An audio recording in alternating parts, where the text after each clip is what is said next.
Okay.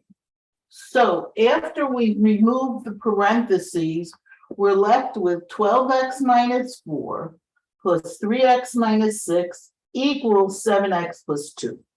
So the next thing is on each side to collect the like terms.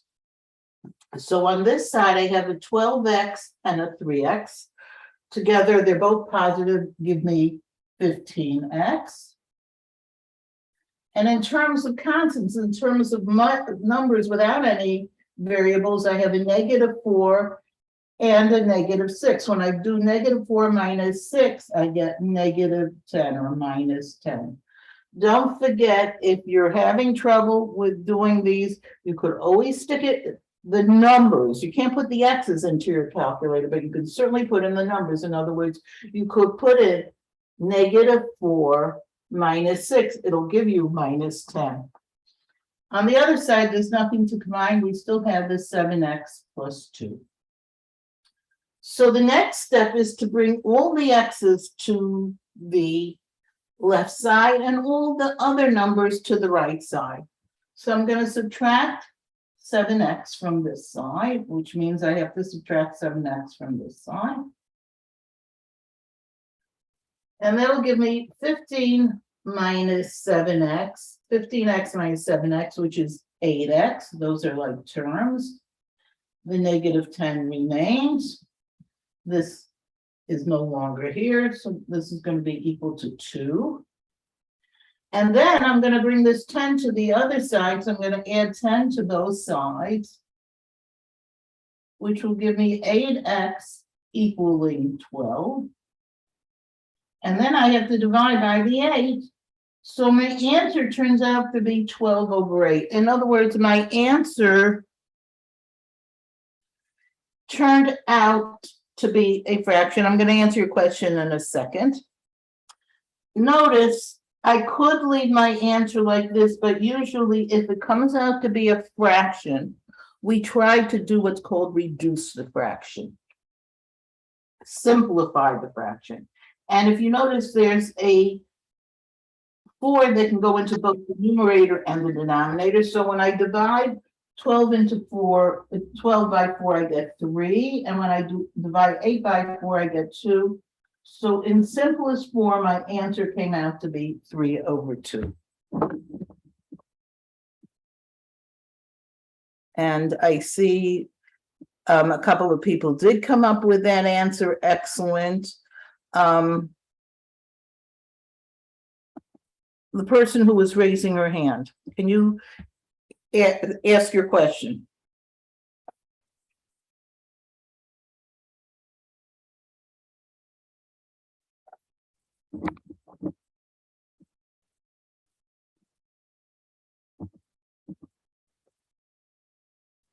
Oh, okay. Excellent. By the way, if you ever want to say, I'm very happy, this should be run like a regular class. So if you want to open up your mics and ask a question out loud, that is perfectly a valid thing to do here. As a matter of fact, I don't even care if you don't mute yourself if your room you're in is quiet. Obviously, if there's no noise in the background, you're going to want to keep yourself muted so as not to disturb other people. But again, think of this as a regular classroom. Is everybody okay with this? Notice, this is really the first time we got an answer that has a fraction, but there is no reason to think that we're not going to get fractions as answers. A little bit later in the week, maybe Wednesday or maybe next week, I'm going to talk about actually equations that have fractions in it. I'm not going to do that today. I'm going to leave that until I'm pretty sure everybody has calculators, because sometimes the calculator can be a very big help when you're working with fractions. Your Wi-Fi and okay. Are you, Michaela, you okay with, are you hearing us okay though?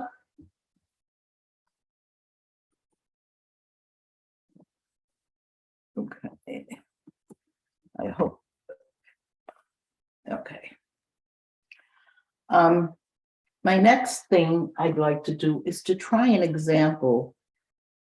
Well, maybe I'm going to leave that also until we have calculators. I'm going to ask on Wednesday how many people have gotten calculators. Again, a few of them I see have those very expensive TI-85s or TI-83s, which are graphing calculators. You are not supposed to be using that in this class. Now, of course, for homework, it's fine. But when it comes to a test, you're really only supposed to be using a regular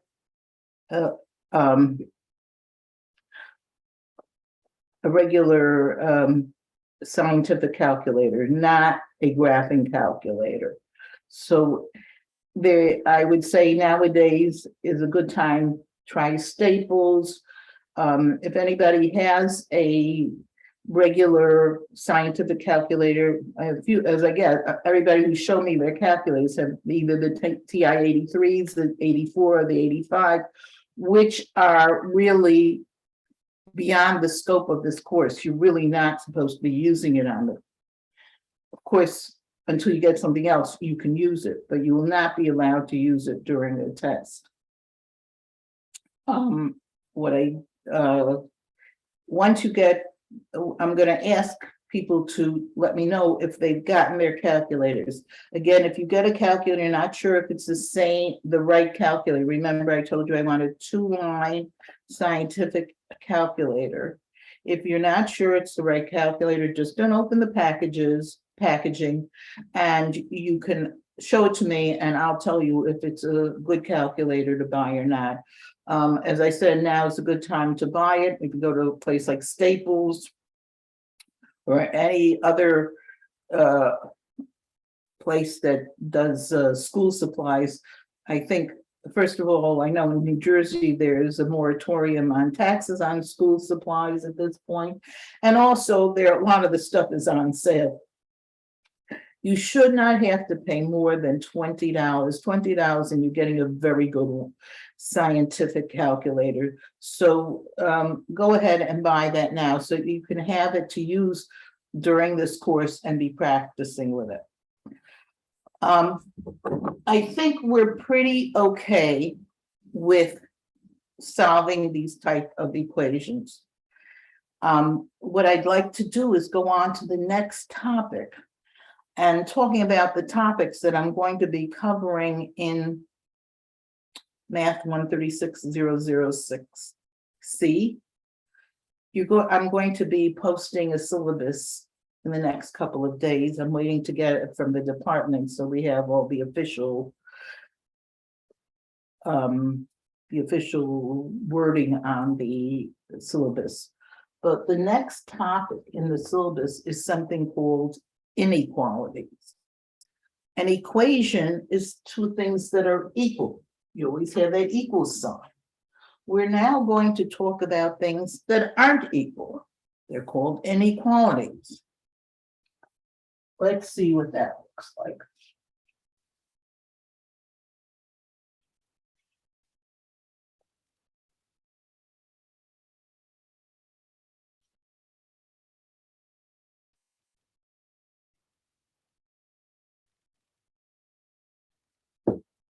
I'm going to start with some very simple ones, and we'll discuss what is the meaning of these inequalities. And after that, we will discuss how do we, quote, solve inequalities. So when two things are not equal, there are a lot of ways they cannot be equal. When two things are equal, they're either the same or they're not the same. So there's only one symbol for equal, your equal sign. But for inequalities, things that are not equal, there actually are 4 different symbols. There's the symbol that looks like this, which is read greater than.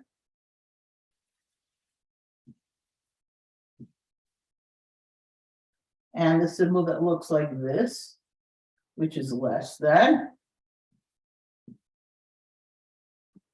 Those are the first two symbols. Then we have a symbol that looks like this. It looks like this sign, only it has another line underneath it, which is called greater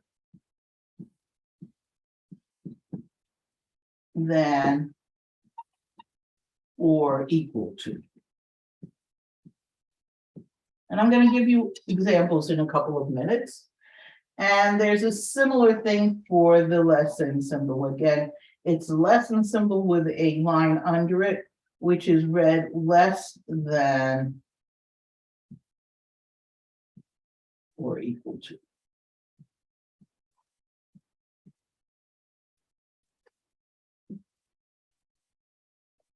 And I'm sure you will all had some experience. Mostly this indicates the relationship of numbers as they're placed on a number line. A number line usually is a horizontal line where you pick some number placed in the middle as your middle point and you call it the 0. And to the right, you mark off positive numbers. Of course, these keep going 1, 2, 3, 4, etc. And to the left of that number, you mark off the negative numbers.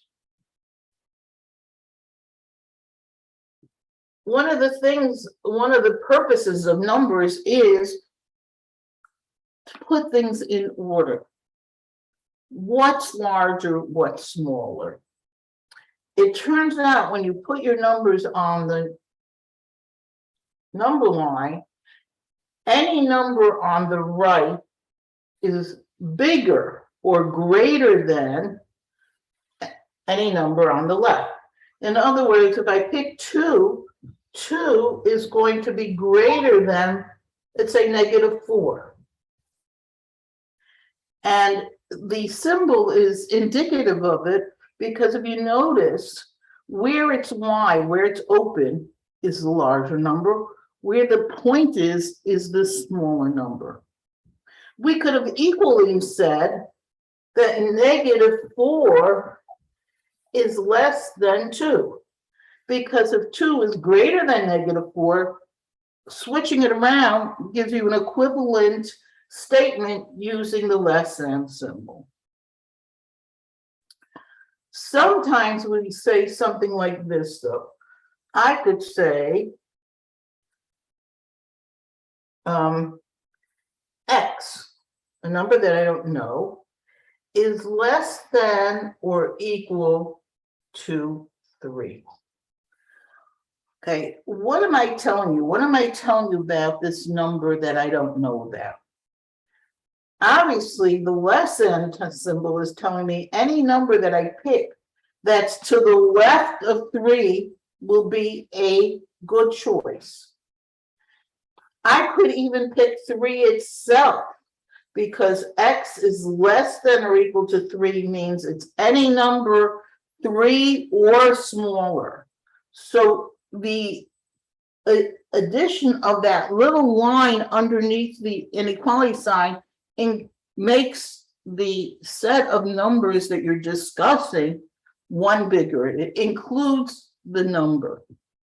Now, when I look at a number line,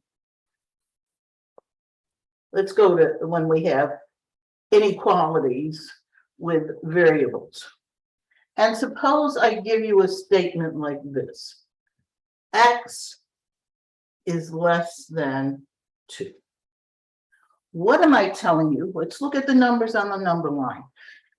When I tell you X is equal to 2, the answer, when you solve an equation, a lot of you were doing that.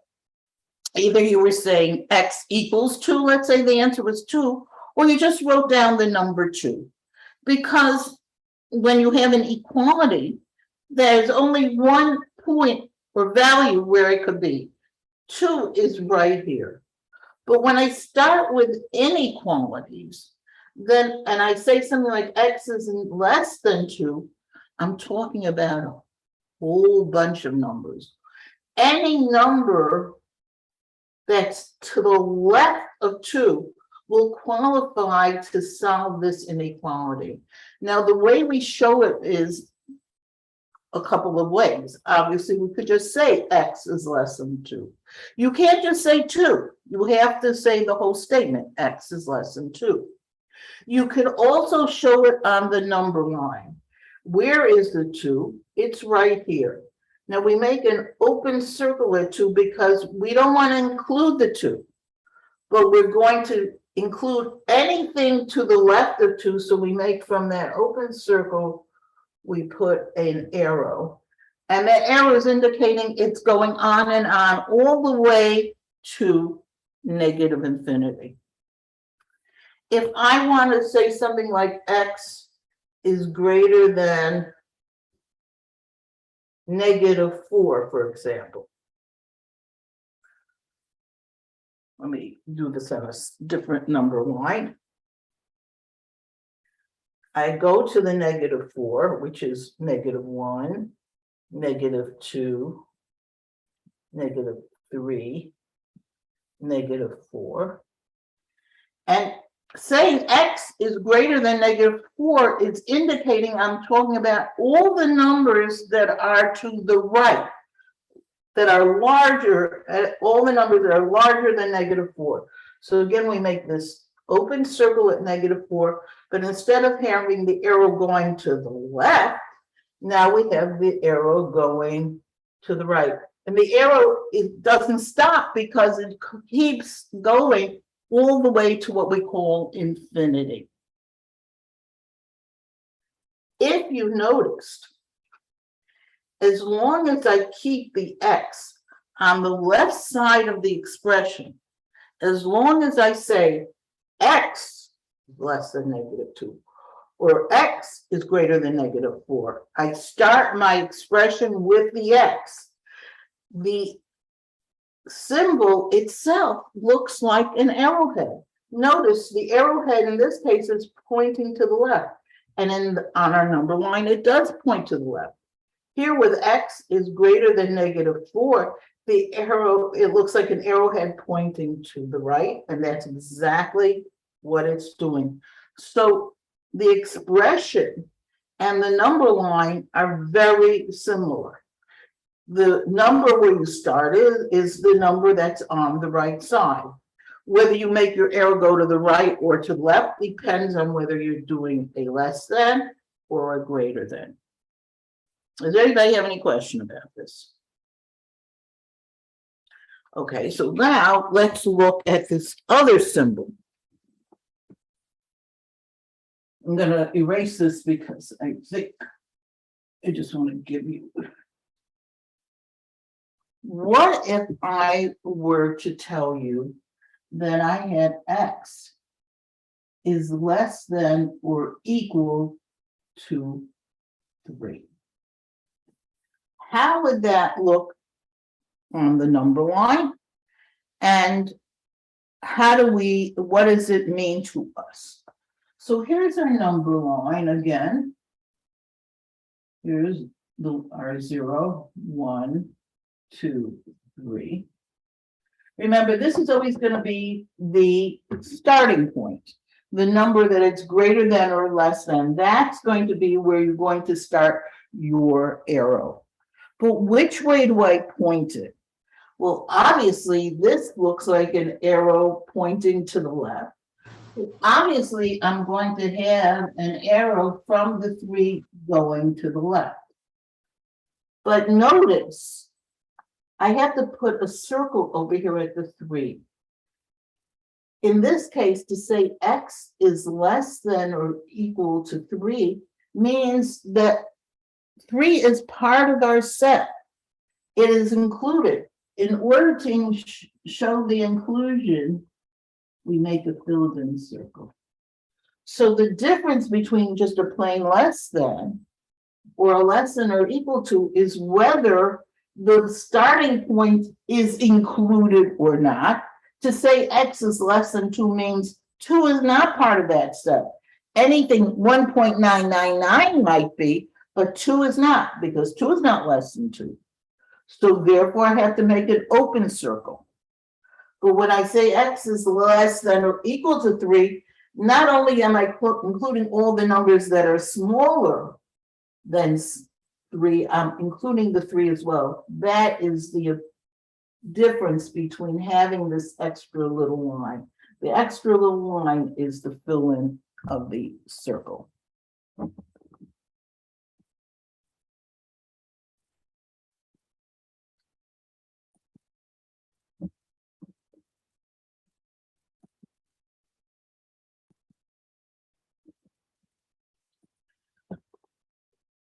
All right.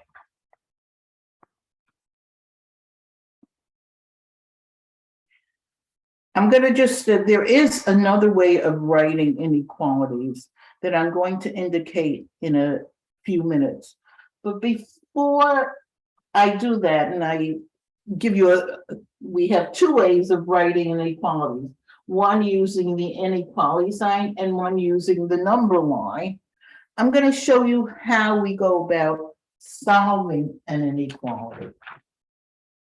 So I happen to be using that paper that I had told you to print out. If you don't have it, it's okay. I'm going to put the problems I'm dealing with on the board.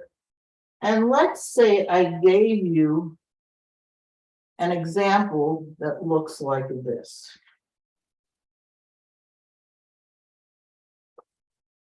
Okay, I'm going to erase this so I have some room on my board.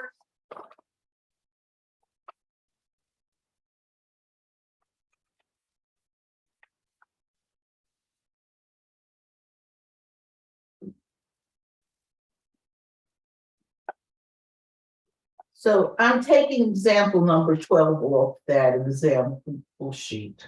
I know Paul did a homework, but it's not, your homework is on Delta Math. You don't have to hand these things in. There's a problem that looks like this: 7x minus 3 is greater than 18. This is an example of an inequality, and we were asked to solve the inequalities, graph them, and then write the solution in interval notation. I haven't talked about that last yet, but let's talk about, let me erase the whole board so we have more room here.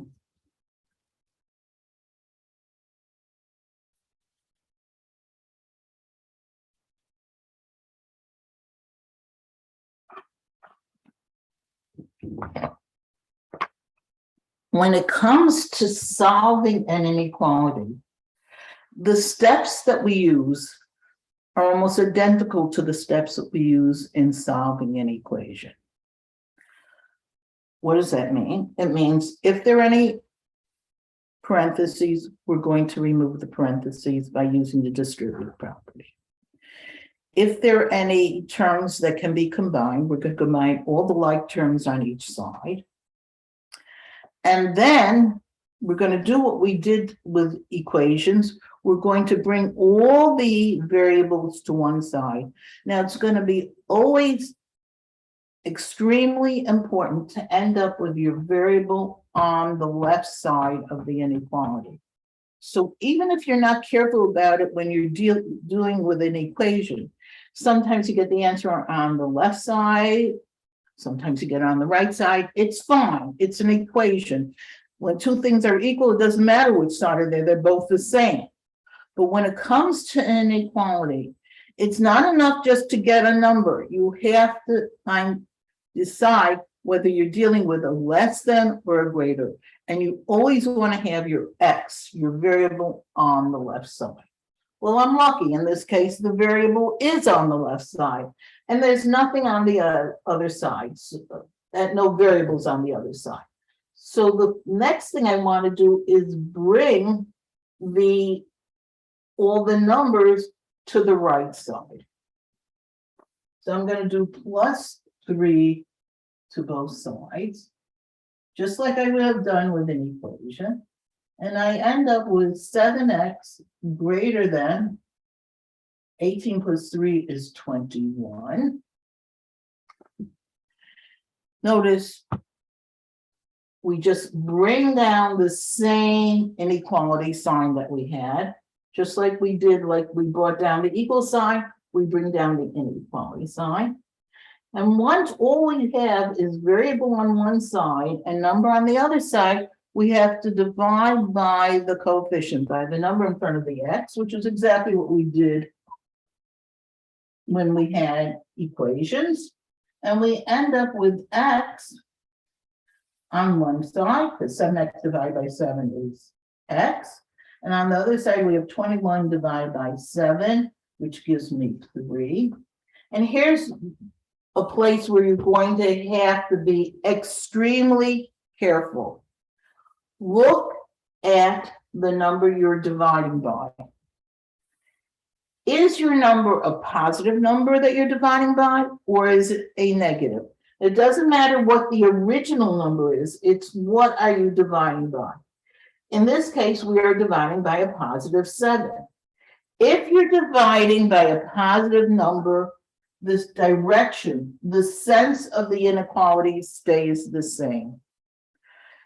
If we're dividing by a negative number, then we have to switch the direction of the inequality.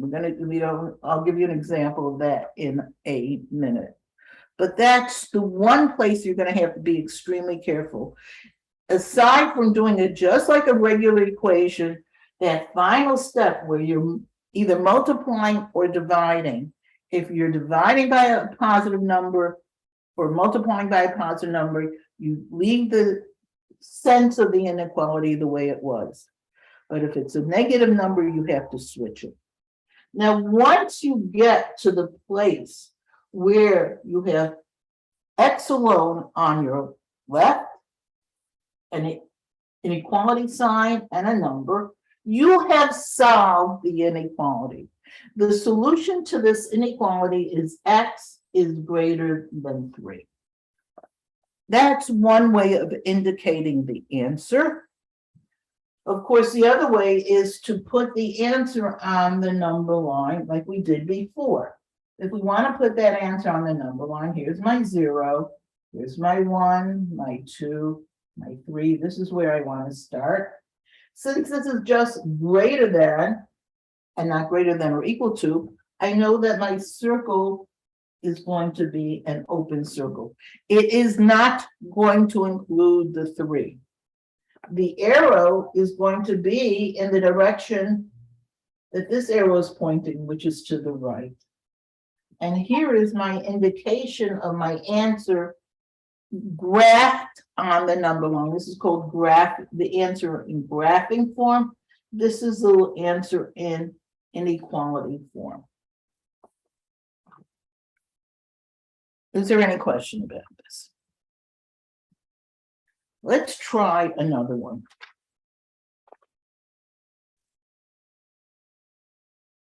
I'm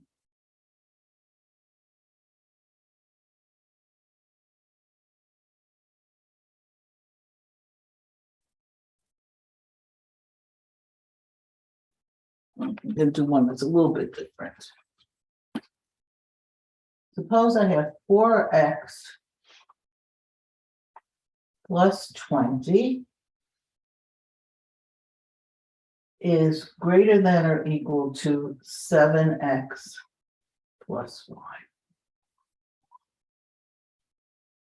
I'm going to do this one with you also, and then I'm going to give you one to try. Again, step 1, what do we do? Well, if there are any parentheses, we've got to remove the parentheses. There are no parentheses here, so that's okay. Step 2, we want to bring all the x's to the left and all the numbers to the right. Remember, I want to always have it in that form because this, your answer in an inequality is not just the number. In other words, if you would have given me the answer 3 here and you had not written x greater than 3, your answer would have been wrong. 3 is not the answer. The answer is any number greater than 3. So you have to be very careful to include your inequality signs when you're solving it.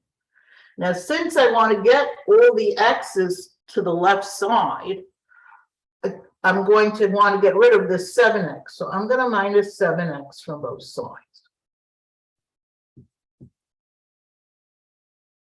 Now, if I do 4x minus 7x, since the larger number is negative, my answer is going to be negative 3x. The plus 20, I'm going to bring down. This is canceling out. Greater than or equal to 5. Remember, I just carry down that inequality sign. Whatever it is, I keep bringing it down. Of course, now I have to bring the 20 to the other side because I want only x's on the left. So I'm going to subtract 20 minus 20 from both sides, which will leave me negative 3x on the left, greater than, remember, I'm just bringing this down, 5 minus 20, which is negative 15. Again, if you're not sure about those signs, you can stick it into your calculator. 5 minus 20. Remember, if you're using a regular 2-line scientific calculator, it'll come up with negative 15. And of course, my last step then is to divide by the coefficient of the x. In this case, what we're dividing by is negative 3. Now, of course, when I divide negative 3x by negative 3, I'm left with x. When I divide negative 15 by negative 3, I'm left with 5. Remember, a negative divided by negative is positive.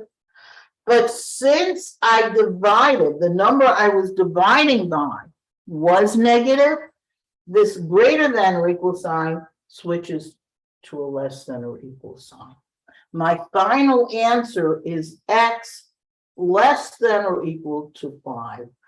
Again, this is something that you don't have to deal with equations. When you're dealing with an inequality, if you're dividing, or alternatively, if you're multiplying by a negative number, only by a negative number, if the number you're dividing or multiplying by is negative, you must switch the sense of the inequality. In terms of the number line, well, here's 1, 2, 3, 4, 5. What we have to do is start at 5. Remember, this is always going to be our starting point. Since this is less than or equal to, we're going to make it a filled-in circle to indicate 5 is included. And since the arrow is now pointing to the left, we're going to do our arrow going to the left. And that's how our answer would appear on the number line.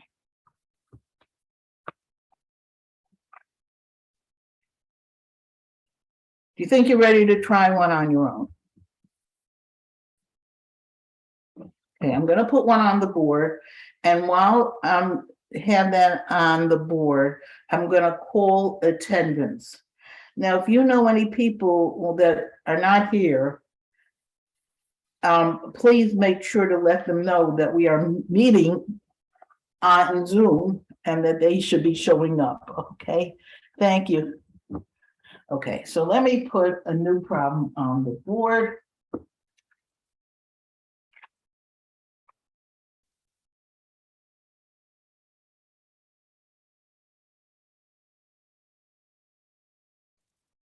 Okay, this happens to be problem number 16. If you had that sheet, that homework, that what I called the homework sheet printed out. If not, I'm writing it on the board. And what I want you to do is to solve this inequality. Remember, solving is equivalent to solving an equation, except for, be careful with that last step. Are you dividing by positive or negative?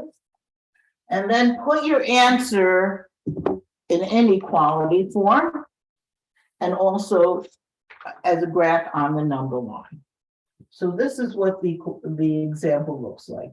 It's 3 parentheses 2x plus 1, close parentheses, minus 4 is greater than 9 minus parentheses 1 minus 3x. I know this looks a lot more complicated, but if you could do it as an equation, that sheet is, if you look on Blackboard, on what it says week, trying to think, weekly lessons? No, not weekly. It's something weekly. It's you can print it out from Blackboard. Again, it's not necessary for you to have it, but if you have it, it's just it was a starting place. It's not homework, even though it's called a homework sheet. It's not homework, it's just a worksheet. I should have changed it from homework to worksheet. Just a worksheet that someone will use. Again, in terms of the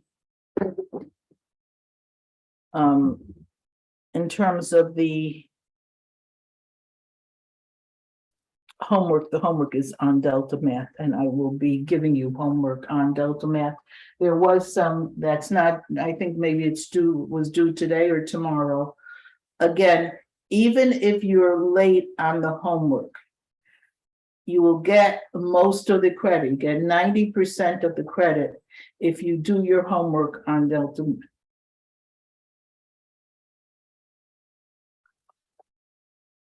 Do we have, you probably will have some homework. I'll probably post some homework after today. And there was homework posted on Friday. So again, sign up for Delta Math.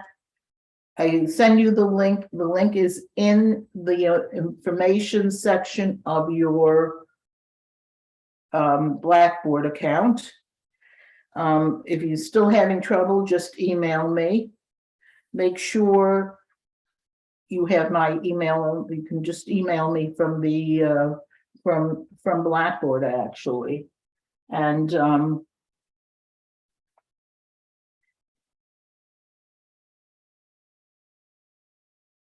login. Yes, the login is on Blackboard. Would you want me to send out an email saying what the login is? I think I did already, but I can send it out as an email if that would be helpful. All you have to do is go onto your Blackboard account and all the information is there. And that's where I'm going to be posting the syllabus as well. So if you have any trouble, a couple of people said they had trouble with the getting on to Delta Math, but I said I sent them the information and then it seems to me that they did get on. But it's all there in the information page on your Blackboard Math 136006C account. Okay, do me a favor. Can you email me and I'll send it back to you with an email? I have a tendency to forget if I don't. Okay, great. Thank you, Michaela. Okay. What I'm going to be doing right now is I have a roster from CUNY First, and I just want to call the names. If you'll just either say here or indicate that you're here on the chat, this way I'll be able to keep track as to who's signed in and who's not. Olivia. Olivia, you here? Olivia August. Sorry, I was trying to unmute it. Sorry. Hello. Hi. By the way, did you see what I sent you? Somehow they don't have I don't think they have an email account for you. They don't have an email account? I did the Delta Math with my email. Should I put it in the chat? What I'd really like you to do is to go to Blackboard and make sure you have it listed on Blackboard, because the way I usually send out emails is I go to my Blackboard account and I just do a group email, and I keep getting a message that you don't have an email address there. Okay, So I'll look right now. if you don't, if it just, if you run into problems, just send me an email and I'll take care of it that way. But that is really the most efficient way to do it. You really want to be listed, have it, your email listed there. Okay, thank you. Okay, thank you. Isis Barco. Hi, good morning.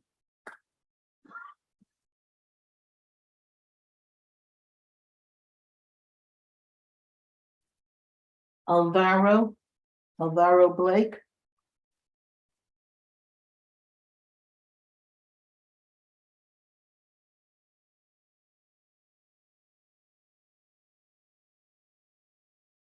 Lewis Hart Kayola. You here? Emma Charles. Okay, hi Emma.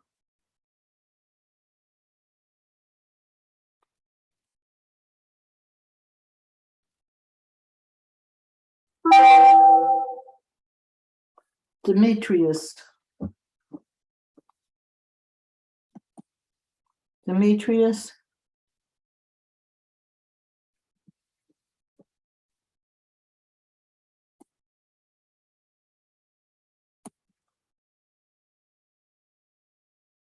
Desmond Fleming.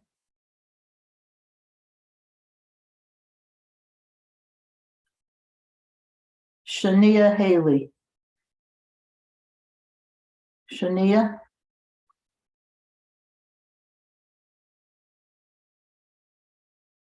Caden Ricardo Harris. Caden.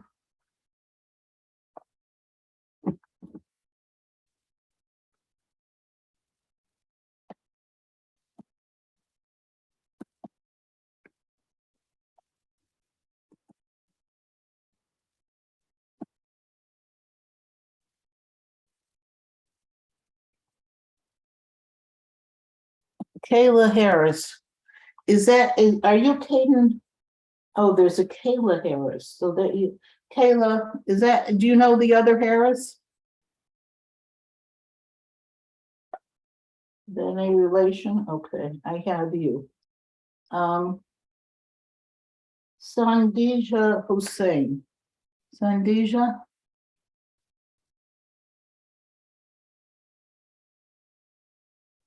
Oriana Jonas. Oriana Jonas.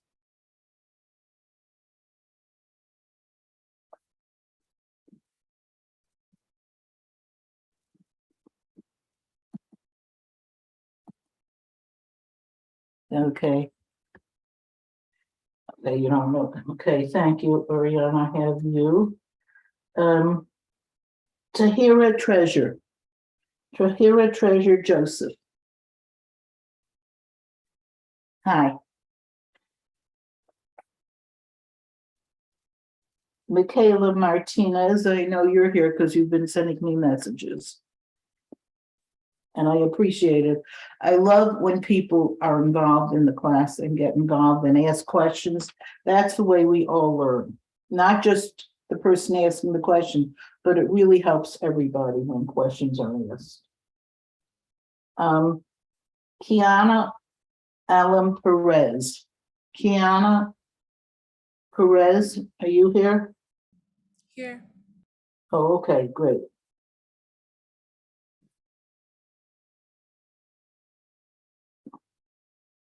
Carleaf, are you here? Great. Ruth Jenna Pierre. Yes, that's me, Ruth Jenna Pierre. Yes. Yeah. What, you like just being called Ruth? Oh no, Jenna. Jenna, okay. Jenna, okay. Both are nice names. Tatiana Sanchez. Here. Hi. Olivia Sims.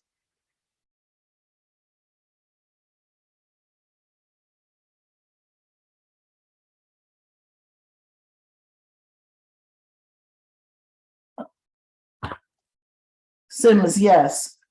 Which name do you prefer? Olivia or Nina? Yes. You can call me Naya. It's better to call me Naya. It's easier, right? Okay, that's what you'll be called, Maya. Thank you. You're welcome.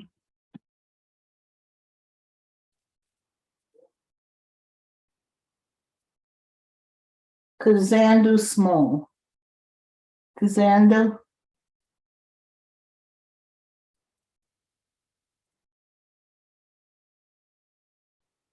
Trainer Small. Trainer Joy Small. Or Trina. Jean-Luc Thomas. Okay. I'd like to get to know who's coming to class. If you know any of the people that I called that didn't respond. Oh, Jean Thomas. Jean Thomas. Okay. So forget about the Luke. Okay. Got it. Thank you.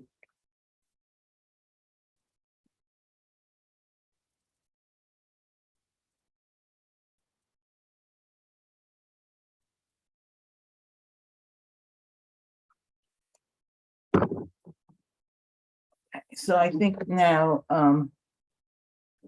we can get started with solving this inequality. Did anybody come up with an answer, by the way? I didn't see any answers on the chat. Anybody come up with an answer?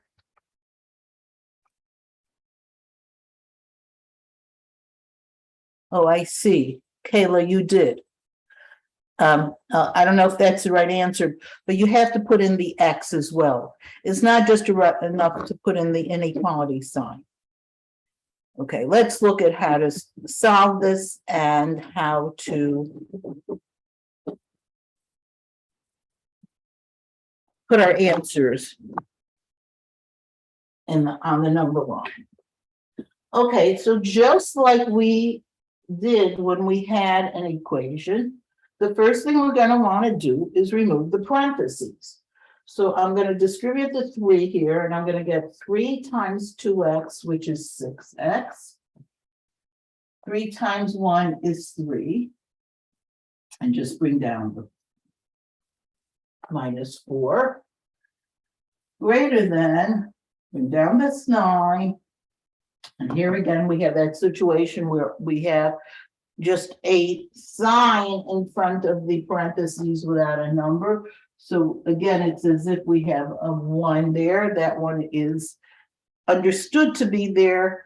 And we're going to multiply it by -1 inside that parentheses. -1 times 1 will give us -1. And -1 times -3x will give us positive 3x. You might have noticed that anytime there's a minus in front of a parentheses, what's happened is it just switches the signs of everything inside the parentheses. Okay, so now at least we don't have any parentheses. So now we're going to combine the like terms. So there's no other x's, so I just bring down the 6x, but I combine the +3 minus 4, which gives me -1. I leave my inequality the same way. And again, I combine the like terms. 9 minus 1 is 8. And just bring down the 3x. So already things are looking better. They're much less, there are much less terms to deal with. It's just easy. Okay. So now we're at the end steps. We want to make sure to bring all the x's to the left, all the numbers to the right. So I always like to work with the x's first. I want to get those x's together. Remember, I want the x's, it doesn't matter whether it's gonna turn out to be positive or negative on the left side. I wanna end up with the x's on the left side. So I'm gonna minus 3x from both sides.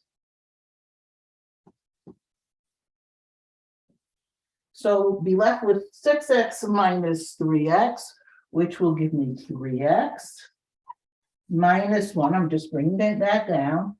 Greater than, remember, I'm not changing the direction of the inequality. And bring down the 8. This, of course, is no longer there. So now I have to bring this 1 to the right side. So I'm going to do the opposite operation. I'm going to do plus 1. So I end up with 3x on the left side, greater than 9 on the right side. And here is up to the last step. I have to divide by the coefficient of the x, by the number that's in front of the x. In this case, it's a positive number. Remember, when it's a positive number, I leave the direction the same. If I'm dividing by a negative number, the number I'm dividing it by, not the number I'm dividing into, but the number I'm dividing by. If it's positive, don't change. If it's negative, switch. So it's positive, we're dividing by a positive 3. So I'm going to write my answer over here. So 3x divided by x, of course, gives us the x. We divide by a positive number, so it stays greater. And 9 divided by 3 is 3. And your final answer should read x greater than 3. Do not just write greater than 3. Do not just write 3. You must write the whole expression, x greater than 3. In an equation, what we were doing before on Friday, yes, you could just write the number because it's an equation. But when it's an inequality, you have to put in the whole expression, the whole inequality.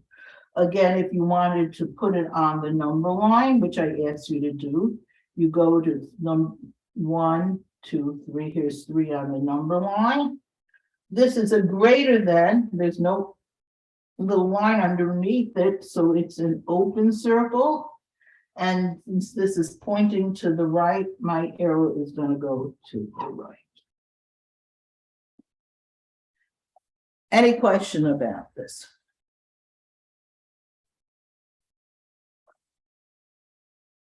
Great. Okay. So now let's look at another alternative way to write the answer. We have 2 ways. We can write it as an inequality. We can put it as a graph it on the number line. There is a third way that the answer can be written. And that's something called interval notation. So let me show you how interval notation works. Is everybody okay that I'm erasing? Yes. Okay.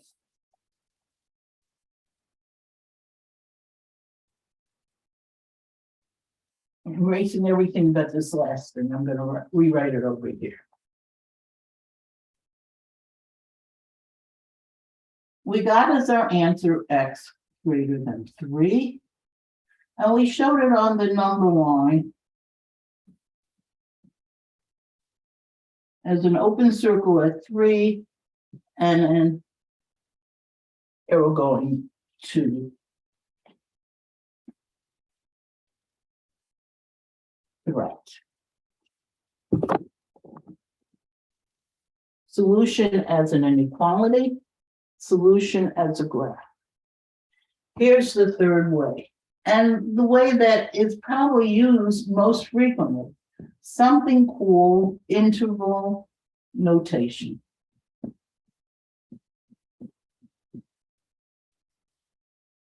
Obviously, looking at the answer on the number line gives us a picture of what's going on, but drawing it on the number line takes a lot of space.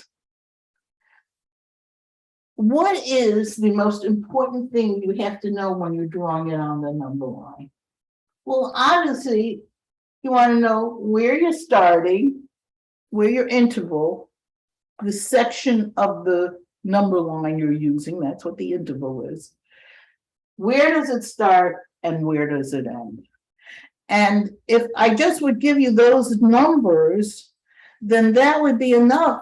You wouldn't have to draw the whole number line. You could just see where does it start and where does it end. And that's actually what interval notation does.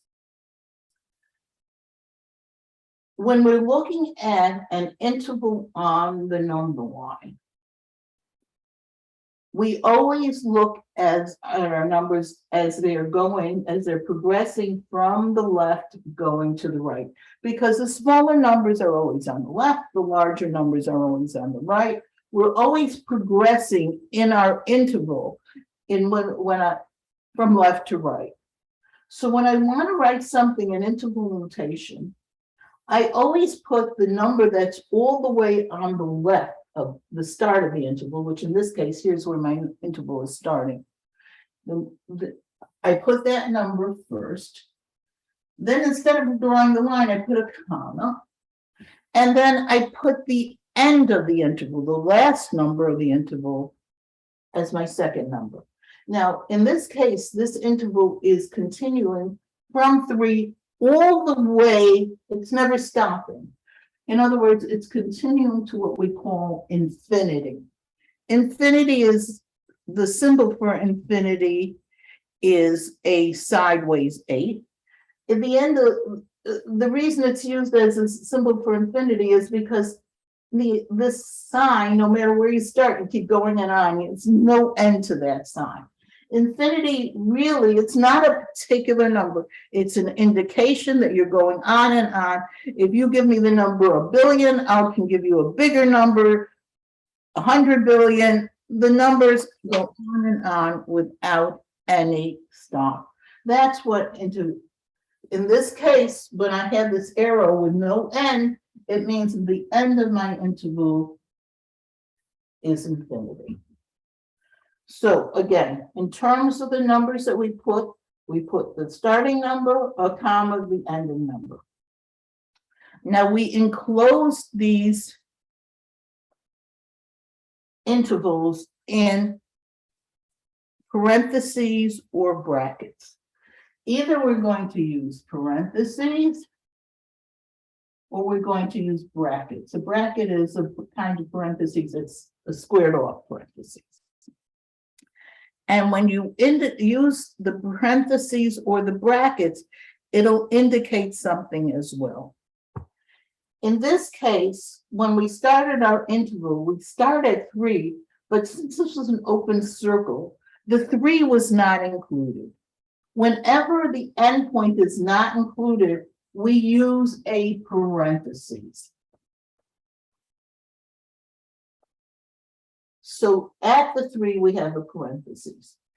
If your interval has an infinity sign in it, then you're going to, at infinity is not a specific number. You can't say it's included. So therefore, the infinity sign is also always with a parentheses.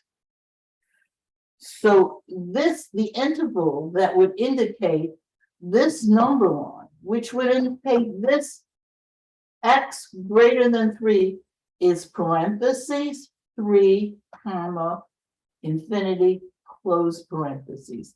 This indicates these 3 things: 1, 2, the number line, and 3, the interval notation, are equivalent ways of indicating the solution to this inequality.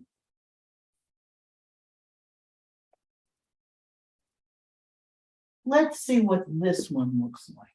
The x less than or equal to 5. If I'll do a few of them, it will be clear to you how to do this. Okay, remember, when we had x less than or equal to 5, what we had was, I'm just redrawing that.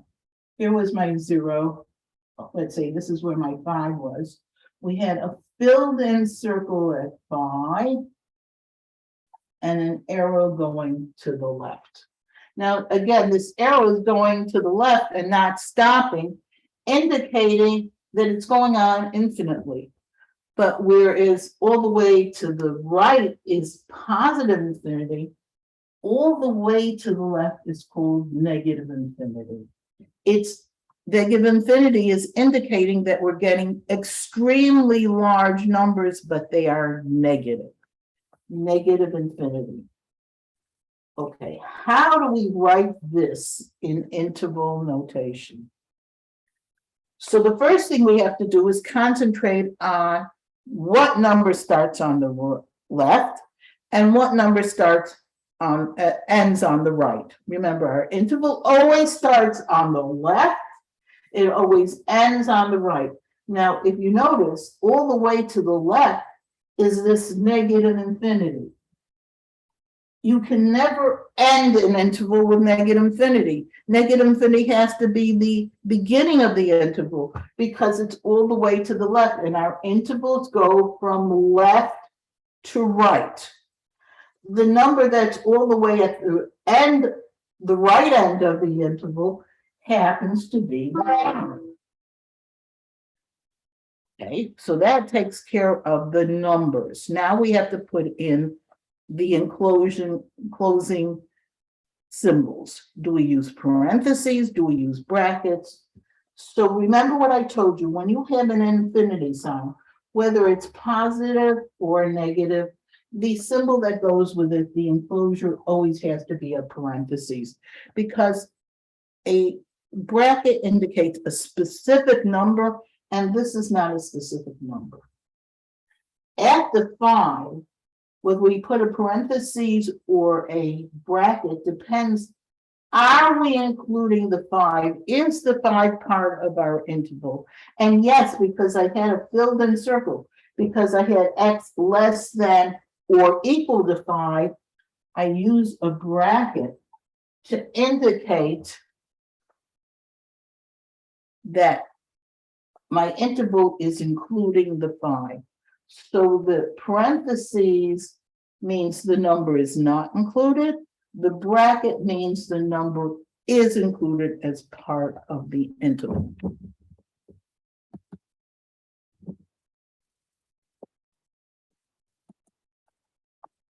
Okay.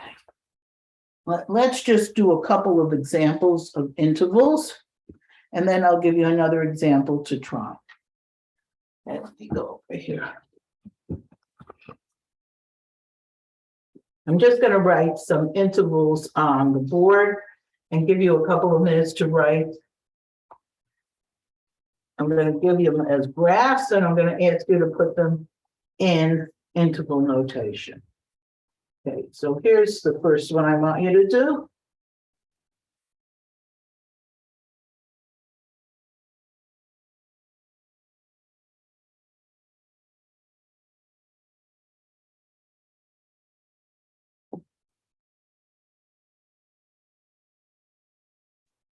Here's the second one I want you to do.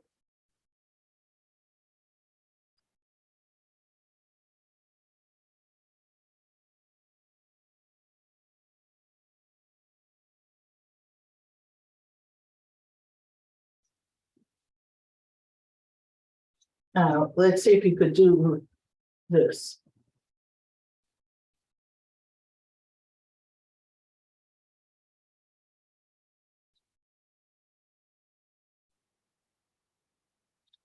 And this.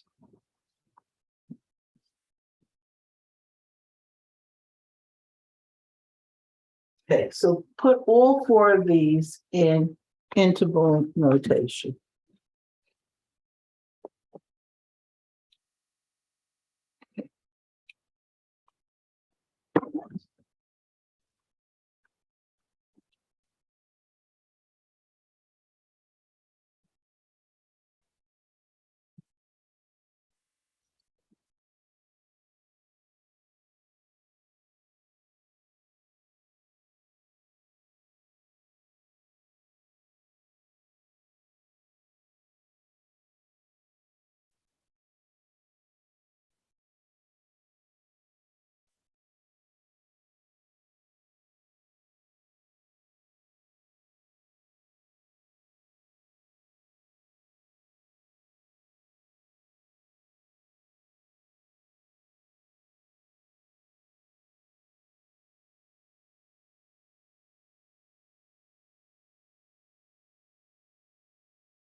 Okay, let's see if we can do this now.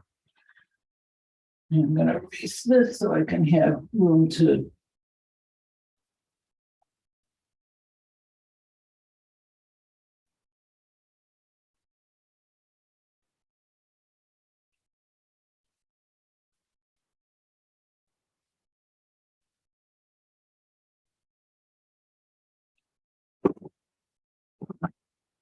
Okay. So the first, we're doing number one now, which has an open circle, a filled in circle at -2, and the arrow going to the right, which means that if the first point on the left is the -2. And since it's going on and on without any stop, its ending interval is going to be positive infinity. Also, since the -2 is filled in, it means the -2 is included. So we're going to use brackets. And with the infinity sign, we always use a parentheses.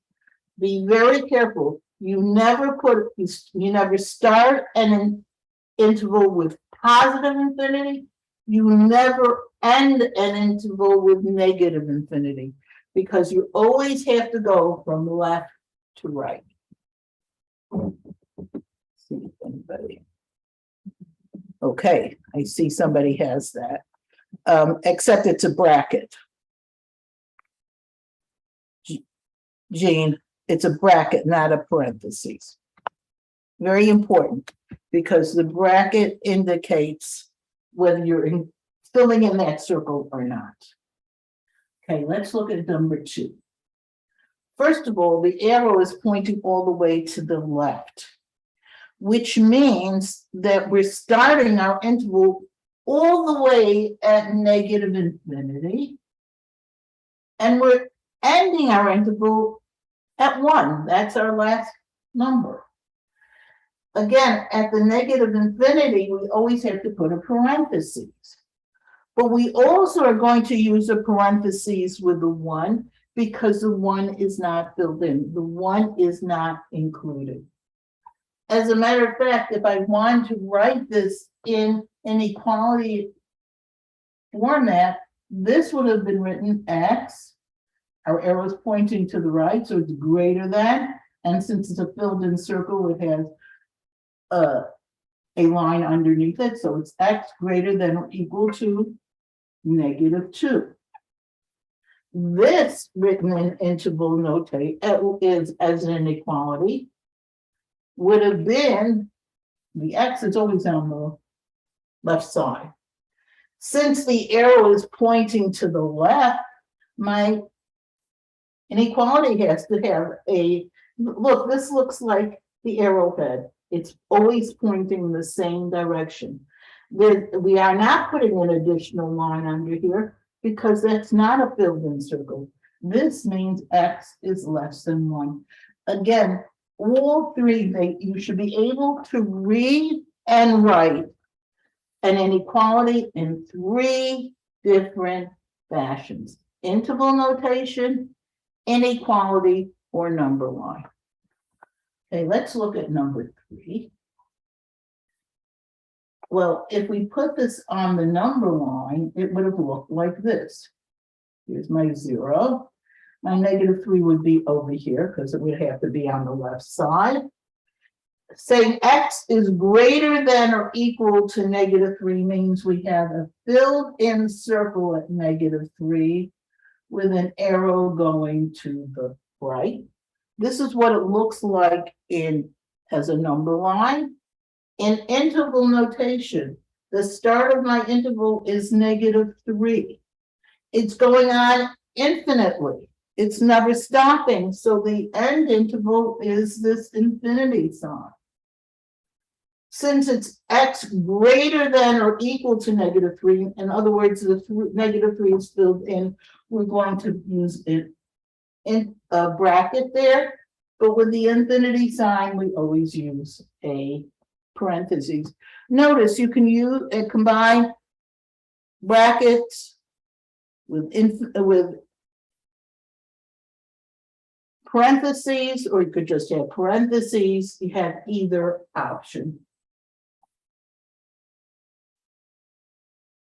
And this last one, x greater than 5, on your number line would look like here. Here's my 0, my 5 is someplace to the right. X greater than 5 means we have an open circle at 5 and the arrow pointing to the right, which means the point that's all the way on the left side of the interval is 5. The end is positive infinity. And at the infinity, of course, we have parentheses, but at the 5, we're also going to put a parentheses because the 5 is not included. So here again, we have the 3 methods you could use to indicate an inequality.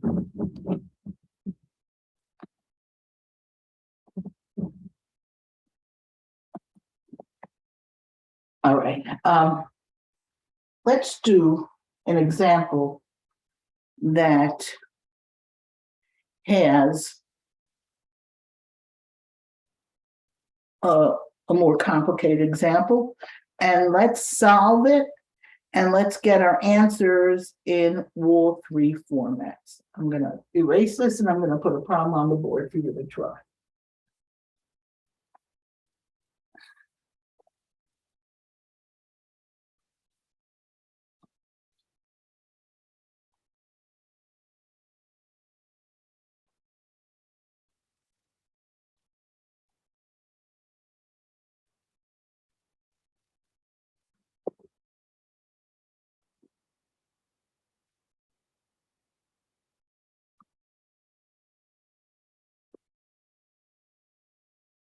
Okay, this happens to be example number 17 on that worksheet.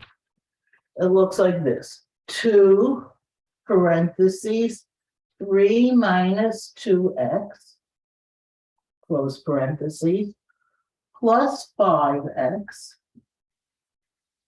is less than or equal to negative 2x minus 3. Okay, let's see if you could solve this.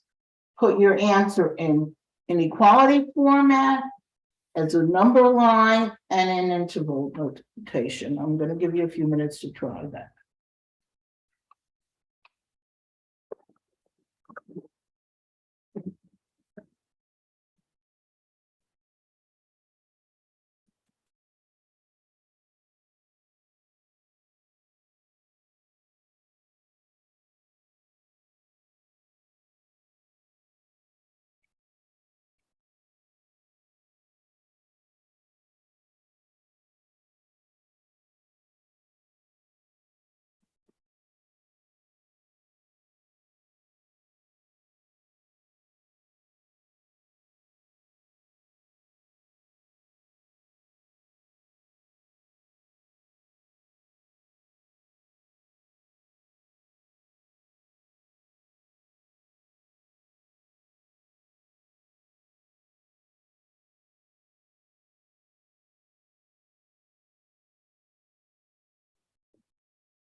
Give you a minute more and then we'll do it together.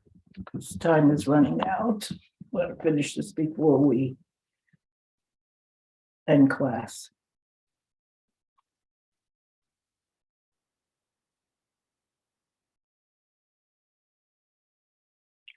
By the way, we have class on Wednesday, but on Friday and next Monday, there is no class because it's a Labor Day weekend and we have off for those. You're giving us off Friday and Monday. All right, let's work on this together. Okay, again, like I've done all my equations, I'm going to remove the parentheses. So this is 2 times 3 is 6 minus 4x plus 5x less than or equal. Remember, we will always leave that inequality the same until possibly we change it at the last step. We'll see if we have to change it. Now, again, we have a negative in front of the parentheses, so we're going to multiply everything by the -1. -1 times -2x is positive 2x. -1 times -3 is positive 3. Okay, now we have to combine our like terms, and the only thing we can combine is this -4x plus 5x, which will give us a positive x or a positive 1x. -4 plus 5 is positive 1. So 6 plus x is less than or equal to 2x plus 3. Now remember, we want to get the x's to the left and the numbers to the right.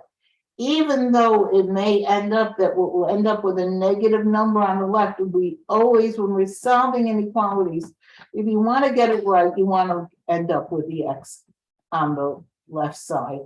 Otherwise, it's going to look, you could switch it at the end, but you're going to have a lot more trouble with it.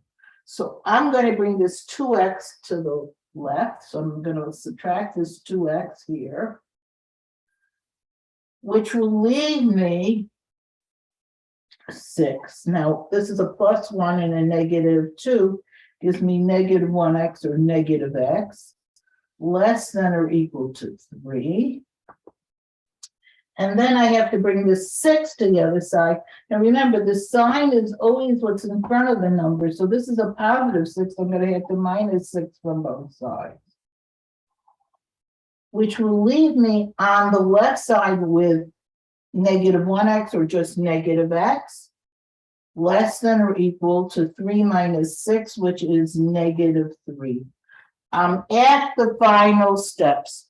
I've got everything except what x is.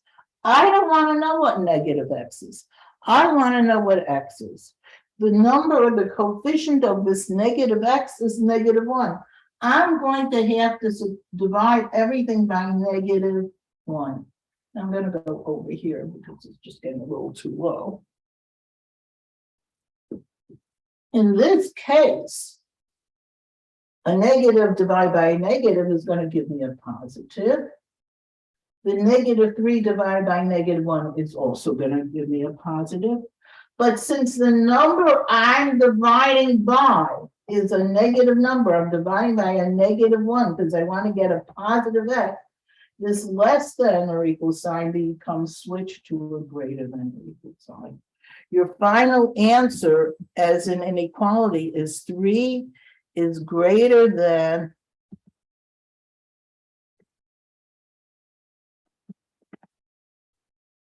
is x is greater than or equal to 3. Here's my solution as an inequality. Here's my solution on the number line. There's 0, 1, 2, 3. It would be a filled-in circle at 3 because it's greater than or equal to, and the arrow is pointing to the right. In interval notation, let me put it up here. In interval notation, my start of my interval is going to be the 3. The end of the interval is going to be the parenthesis, is going to be the infinity sign. At the infinity, we always have a parentheses, but at the 3, we're going to have a bracket because the 3 was filled in. That would be your answer in interval notation. Bracket 3, comma, infinity. Thank you, Jean. That was perfect.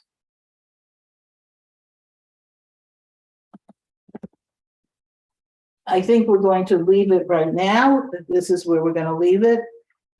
Yes, look on Delta Math. Make sure you sign up for Delta Math and make sure you do the assignments on Delta Math.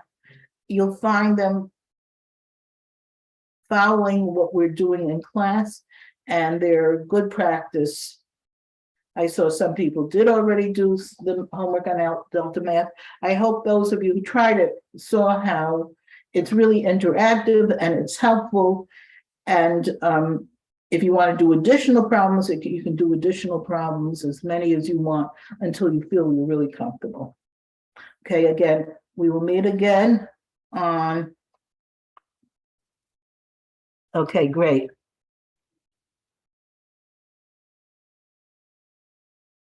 Don't second it. There's nothing wrong with putting in a answer and it being wrong. I would prefer seeing a wrong answer than no answer. If you've gotten an answer, try it, see it, maybe you're right. And everybody, sometimes from people's wrong answers, we learn more than we do from the right answers. So sometimes it's a good idea just to, even if you're not sure, just to put in your answers. Again, if you miss a session, you can always go on to on Blackboard. There's a section that says class recordings, and it takes me a couple of days because I have to wait. To sign up for Delta Math, there is the code. I'll send out a email with the code again, but there's a code. You just go to deltamath1word.com and it'll say put in a code, and it's for our specific class. I'll send out the code. I've done it a couple of times, but I'll do it again so you can sign up for it. Okay, and I will see you again on Wednesday, 8:20. We start class. Please try to be on time. And I do take attendance. It's again, attendance is not mandatory, but it is indicative of a person's interest in the course. So that's important to. Okay, I'm going to stop the recording now. And I'll see you on